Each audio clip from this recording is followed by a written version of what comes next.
এখন সম্প্রচারিত হবে রেডিও তেহরান থেকে আজকের সর্বশেষ বিশ্ব সংবাদ।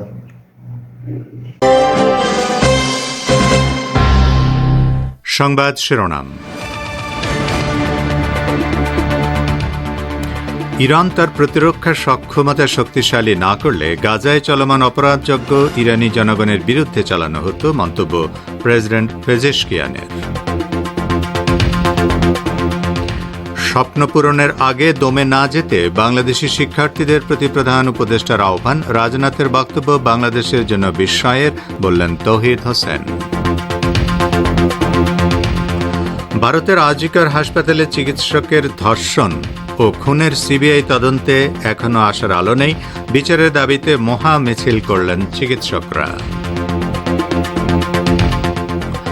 এবং যুদ্ধবাজ ইসরায়েলি প্রধানমন্ত্রী নেতানিয়াহু ও তার মন্ত্রিসভার পদত্যাগের দাবিতে তেল আবিবের স্মরণকালের বৃহত্তম বিক্ষোভ, 5 লাখ লোকের অংশগ্রহণ।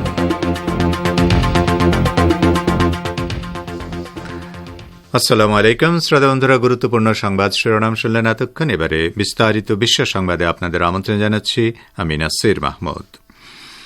ইরানের প্রেসিডেন্ট মাসুদ পেজেশকিয়ান তাঁর দেশের প্রতিরক্ষা সক্ষমতার ভূয়সী প্রশংসা করেছেন। তিনি বলেছেন, ইরানের প্রতিরক্ষা শক্তি বহিঃশত্রুর হুমকির মোকাবেলায় জনগণের মধ্যে নিরাপত্তা ও স্বস্তির পরিবেশ তৈরি করেছে। তিনি শনিবার তেহরানে সশস্ত্র বাহিনীর কমান্ডারদের এক সমাবেশে ভাষণ দিতে গিয়ে একথা বলেন। প্রেসিডেন্ট পেজেশকিয়ান গাজা উপত্যকার বেসামরিক নাগরিকদের উপর ইহুদিবাদী ইসরায়েলের চলমান পাশবিকতার ব্যাপারে মানবাধিকারের কথিত রক্ষকদের নির্লিপ্ত ভূমিকার তীব্র সমালোচনা করেন। তিনি বলেন, ইরান যদি তার প্রতিরক্ষা সক্ষমতা শক্তিশালী না করত, তাহলে গাজায় যে অপরাধযজ্ঞ চলছে তা ইরানি জনগণের বিরুদ্ধে চালানো হতো। এই সক্ষমতা তৈরি করার জন্য সশস্ত্র বাহিনীকে ধন্যবাদ জানান প্রেসিডেন্ট পেজেশকিয়ান। তিনি বলেন, সেনাবাহিনীকে আরও বেশি শক্তিশালী করে গড়ে তুলতে তার সরকার সব রকম প্রচেষ্টা চালাবে। ইরানের ইসলামী বিপ্লবী গার্ড বাহিনী বা আইআরজিসির প্রধান কমান্ডার মেজর জেনারেল হোসেন সালামি বলেছেন, আন্তর্জাতিক পানি সীমায় ইহুদিবাদী ইসরায়েল ইরানের তেল ট্যাঙ্কারগুলোর উপর হামলা চালানোর পর ইরান অন্তত 1 ডজন ইসরায়েলি জাহাজে হামলা চালিয়েছে। ইরানের প্রেসিডেন্ট মাসুদ পেজেশকিয়ান শনিবার রাজধানী তেহরানে আইআরজিসির খাতামুল আম্বিয়া সদর দপ্তর পরিদর্শন করতে গেলে জেনারেল সালামি একথা জানান। তিনি বলেন, ইহুদিবাদীরা আমাদের 14টি তেল ট্যাঙ্কারে হামলা চালায়। প্রাথমিকভাবে কারা এই হামলা চালাচ্ছে তা আমরা বুঝতে পারিনি, কারণ তারা অত্যন্ত গোপনীয়তার সঙ্গে হামলা চালাচ্ছিল। অবশেষে আমরা বুঝতে পারি ইসরায়েল এসব হামলা চালাচ্ছে এবং তখন আমরা তাদের 12টি জাহাজে আঘাত করি। এরপর তারা আমাদের বিরুদ্ধে তাদের হামলা বন্ধ করে এবং জাহাজ যুদ্ধের অবসান ঘটানোর সিদ্ধান্ত নেয়।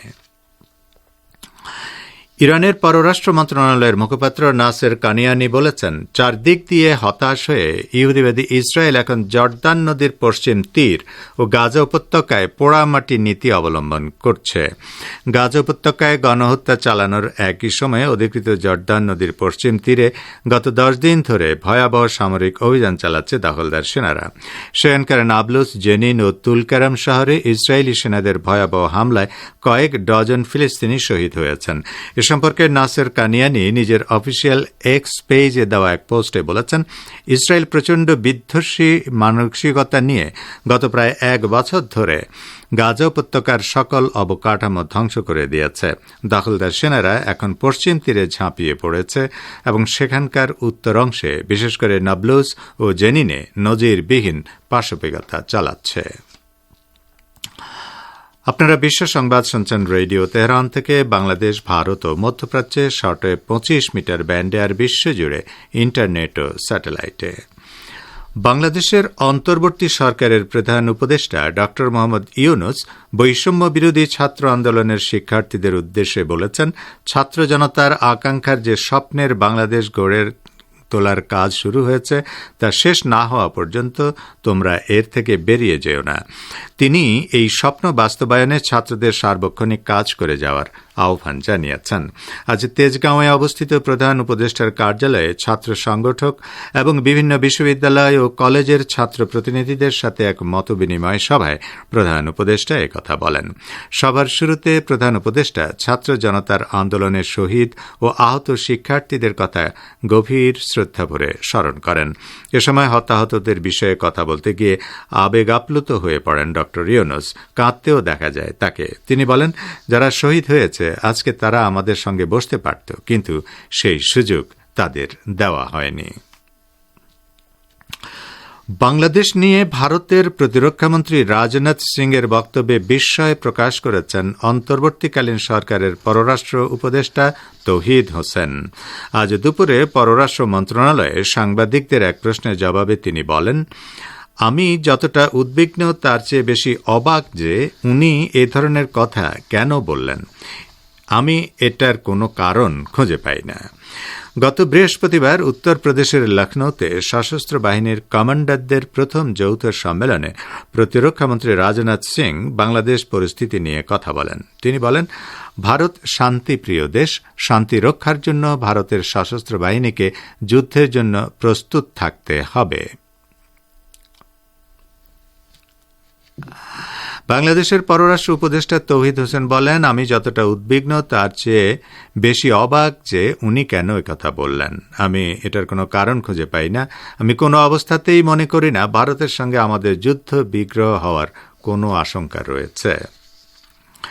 এদিকে বাংলাদেশের নবনিযুক্ত আন্তর্জাতিক অপরাধ ট্রাইব্যুনালের প্রধান প্রসিকিউটর মোহাম্মদ তাজুল ইসলাম বলেছেন, জুলাই ও আগস্টে সরকার বিরোধী আন্দোলনের সময় গণহত্যার অপরাধে বিচারের জন্য সাবেক প্রধানমন্ত্রী শেখ হাসিনাকে প্রত্যর্পণ চুক্তির আওতায় দেশে ফিরিয়ে আনতে প্রয়োজনীয় ব্যবস্থা নেওয়া হবে। আজ ঢাকার আইসিটি চত্বরে এক ব্রিফিংয়ে সাংবাদিকদের তিনি কথা জানান। গণমাধ্যমকে তিনি বলেন, পুনরায় কাজ শুরু করার পর গণহত্যা ও মানবতা বিরোধী অপরাধের মামলায় শেখ হাসিনা সহ পলাতক আসামিদের বিরুদ্ধে গ্রেপ্তারি পরোয়ানা জারির জন্য আমরা আন্তর্জাতিক অপরাধ ট্রাইব্যুনালে আবেদন করব। এক প্রশ্নের জবাবে তিনি বলেন, আন্তর্জাতিক অপরাধ ট্রাইব্যুনালে দায়ের করা নতুন মামলার বিচারের জন্য বিদ্যমান অপরাধ ট্রাইব্যুনাল আইন সংশোধনের বিষয়ে সরকারের সঙ্গে আলোচনা করে সিদ্ধান্ত নেওয়া হবে। ভারতের আরজিকর মেডিকেল কলেজ ও হাসপাতালে চিকিৎসকের ধর্ষণ এবং খুনের বিচারের দাবিতে মহা মিছিল করেছেন চিকিৎসকরা। আজ রোববার এনআরএস মেডিকেল কলেজ থেকে ওই মহা মিছিল শুরু হয়ে ধর্মতলায় গিয়ে শেষ হয়েছে। আজকের মহা মিছিলে নির্যাতিতদের বাবা মাও ছিলেন। তাদের এক দাবি, আর সেটি হচ্ছে দ্রুত বিচার। আগামী 9 সেপ্টেম্বর সোমবার সুপ্রিম কোর্টে আরজিকরের ধর্ষণ ও খুনের ঘটনার মামলার শুনানির কথা রয়েছে। উই ওয়ান্ট জাস্টিস লেখা কালো বেলুন উড়িয়ে আন্দোলনকারীরা বলেন, একটাই দাবি, আমাদের বিচার চাই। আমরা আশাহত হয়েছি, আমাদের আশা পূরণ করতে পারে শীর্ষ আদালতই। উল্লেখ্য, আরজিকর হাসপাতালে চিকিৎসকের ধর্ষণ এবং খুনের ঘটনার 1 মাস হতে চলেছে। 9 আগস্টের ওই ঘটনার তদন্ত করছে সিবিআই, কিন্তু সিবিআই এর তদন্তে এখনও আশার কিছু দেখা যাচ্ছে না বলে অভিযোগ করেছেন চিকিৎসকদের একাংশ।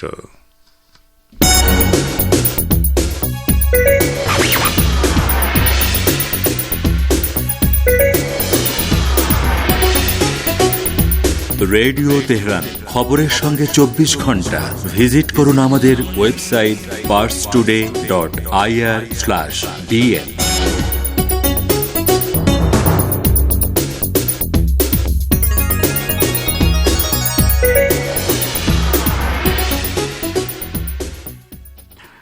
বিশ্ব সংবাদে আবারও স্বাগত আপনাদের।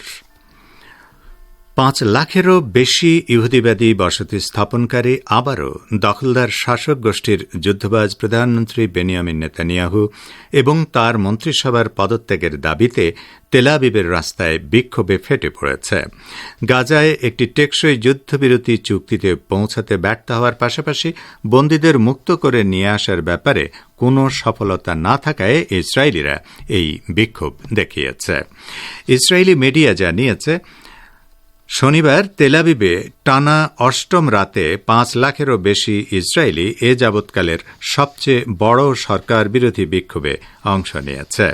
এছাড়া আল-কুদস, হাইফা, বেয়ারশেবা সহ দখলকৃত অঞ্চল জুড়ে অন্যান্য শহরগুলোতে এবং সিজারিয়াতে নেতানিয়াহুর ব্যক্তিগত বাসভবনের কাছে প্রায় 2.5 লাখ ইসরায়েলি ওই বিক্ষোভে অংশ নিয়েছে।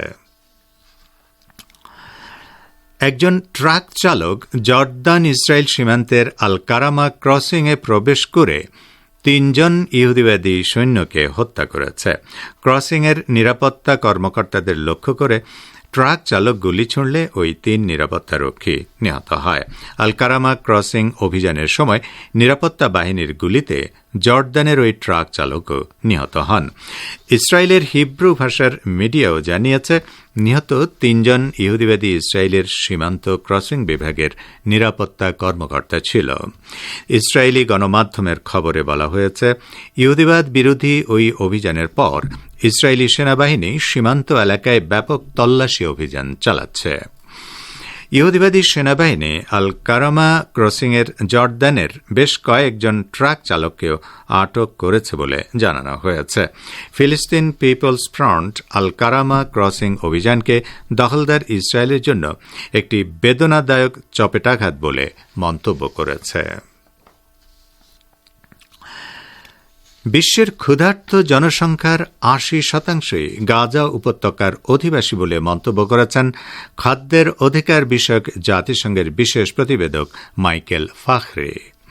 তিনি বলেছেন, ২০২৩ সালের ডিসেম্বরে বিশ্বের দুর্ভিক্ষ পীড়িত জনসংখ্যার ৮০% ছিল গাজা উপত্যকার অধিবাসী। জাতিসংঘের খাদ্য অধিকার বিষয়ক বিশেষ প্রতিবেদক মাইকেল ফাখরি বলেছেন, যুদ্ধের ইতিহাসে এরকম দ্রুত গতিতে কোনো জাতি দুর্ভিক্ষ ও ক্ষুধাপীড়িত হবার রেকর্ড নেই। এ অঞ্চলে ২৩ লাখ ফিলিস্তিনের দুর্ভিক্ষ পীড়িত হবার ঘটনা নজিরবিহীন বলে মন্তব্য করেন তিনি। ফাখরি আরও বলেন, ৭৬ বছর আগে অবৈধ ইসরায়েল প্রতিষ্ঠার থেকে ফিলিস্তিনি জনগণের বিরুদ্ধে ইচ্ছাকৃতভাবে দুর্ভিক্ষ চাপিয়ে দেওয়া হয়েছে। ওই সময় থেকেই ফিলিস্তিনি জনগণকে বাস্তুচ্যুত করার ইতিহাস শুরু হয়।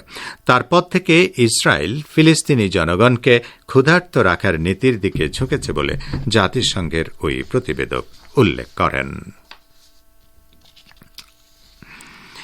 ইরানের পররাষ্ট্র মন্ত্রণালয়ের মুখপাত্র জোর দিয়ে বলেছেন, ইসলামী প্রজাতন্ত্র ইরান ইউক্রেন সংকটের শুরু থেকেই কখনোই ওই সংঘাতের অংশ ছিল না। নাসের কানিয়ানি আরও বলেন, তেহরান সবসময় ওই সংকট অবসানে রাজনৈতিক সমাধানকে সমর্থন করে এসেছে।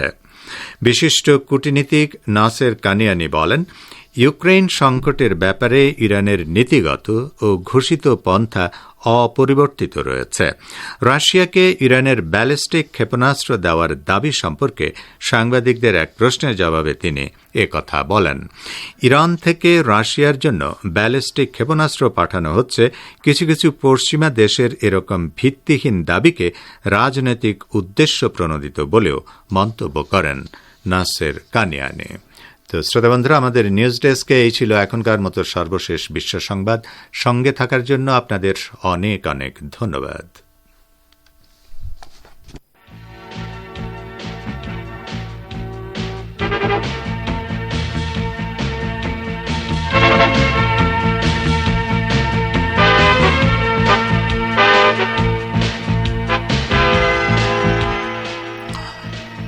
বিশ্ব সংবাদ শুনলেন রেডিও তেহরান থেকে। এবারে আমন্ত্রণ জানাচ্ছি সংবাদ ভাষ্যের অনুষ্ঠান দৃষ্টিপাতে। যুদ্ধবাজ নেতানিয়াহুর মন্ত্রিসভা ইসরায়েলের উত্তরাঞ্চলকে ভুলে গেছে বলে ইহুদিবাদী টিভি চ্যানেল 12 মন্তব্য করেছে। ইসরায়েলের উত্তরে হিজবুল্লাহর ব্যাপক হামলার প্রতিক্রিয়ায় টিভি চ্যানেলটি ওই মন্তব্য করল। এ সম্পর্কে এবারে আমাদের ভাষ্যকারের একটি বিশ্লেষণ পড়ে শোনাচ্ছেন সহকর্মী আশরাফুর রহমান। ইহুদিবাদী ইসরায়েলের টেলিভিশন চ্যানেল 12 লেবাননের হিজবুল্লাহর ব্যাপক প্রতিশোধমূলক হামলার প্রতিক্রিয়ায় বলেছে, নেতানিয়াহুর দুর্বল ও ব্যর্থ মন্ত্রিসভা ইসরায়েলের উত্তরাঞ্চলকে ভুলে গেছে।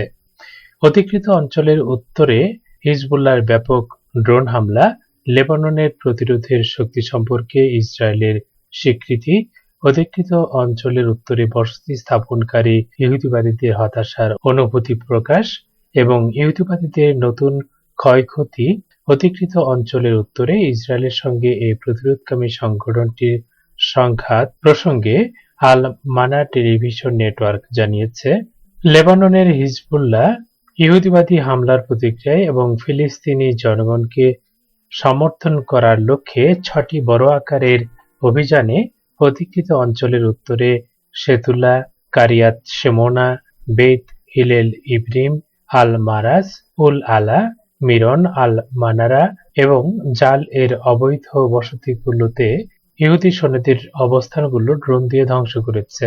এ সময় কিছু ইহুদিবাদী আহত হয়।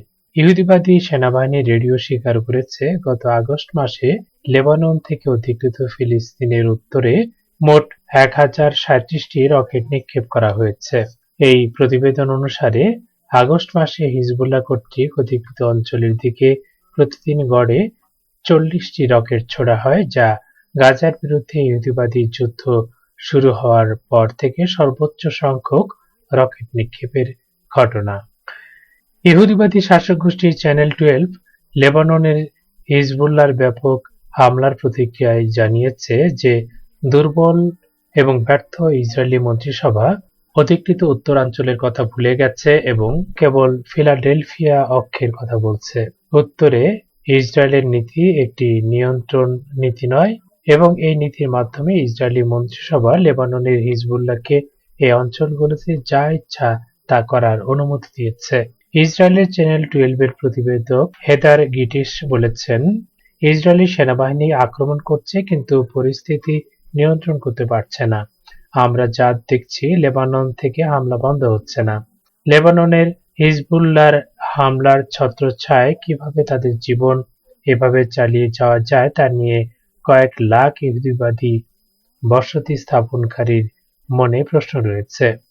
তারা প্রতিদিন সুরক্ষিত এলাকায় প্রবেশ করছে এবং সাম্প্রতিক সময়ে, বিশেষ করে সাম্প্রতিক দিনগুলোতে তারা এই বিষয়ে খুব হতাশ হয়ে পড়েছেন। ইসরায়েলি সেনাবাহিনীর স্থলবাহিনীর সাবেক কমান্ডার গাই জুর ইহুদিবাদী চ্যানেল কানের সঙ্গে এক সাক্ষাৎকারে লেবাননের হিজবুল্লাহর হামলার বিষয়ে বলেছেন, ইসরায়েলের একমাত্র কৌশল হল নেতানিয়াহুকে তার ক্ষমতায় টিকিয়ে রাখা। অধিকৃত উত্তরাঞ্চলে যুদ্ধে যাওয়া ঠিক নয়। ইসরায়েলি সেনাবাহিনীর অপারেশন বিভাগের সাবেক প্রধান আরো বলেন, ইসরায়েলের একটি পরিষ্কার কৌশল নেই এবং সমস্যাটি হলো আমরা একটি জাহাজের মতো যার ইঞ্জিন নষ্ট হয়ে গেছে এবং আমরা কোনো বিশেষ লক্ষ্য উদ্দেশ্য ছাড়াই স্রোতের সাথে চলছি। পশ্চিমা দেশগুলির পূর্ণ সমর্থন নিয়ে ইহুদিবাদী ইসরায়েলের শাসক গোষ্ঠী গত 7 অক্টোবর থেকে গাজা উপত্যকা এবং পশ্চিম তীরে অরক্ষিত ও নির্যাতিত ফিলিস্তিনি জনগণের বিরুদ্ধে একটি নতুন গণহত্যা শুরু করেছে।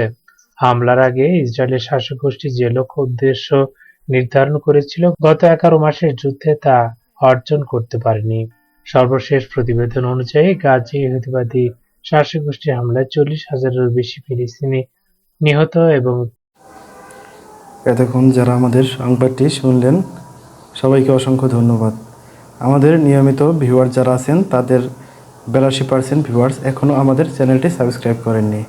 সো যারা আমাদের চ্যানেলটি এখনও সাবস্ক্রাইব করেননি, দয়া করে সাবস্ক্রাইব করে দিন এবং নিয়মিত আমাদের পাশে থাকবেন আশা করি। ধন্যবাদ সবাইকে।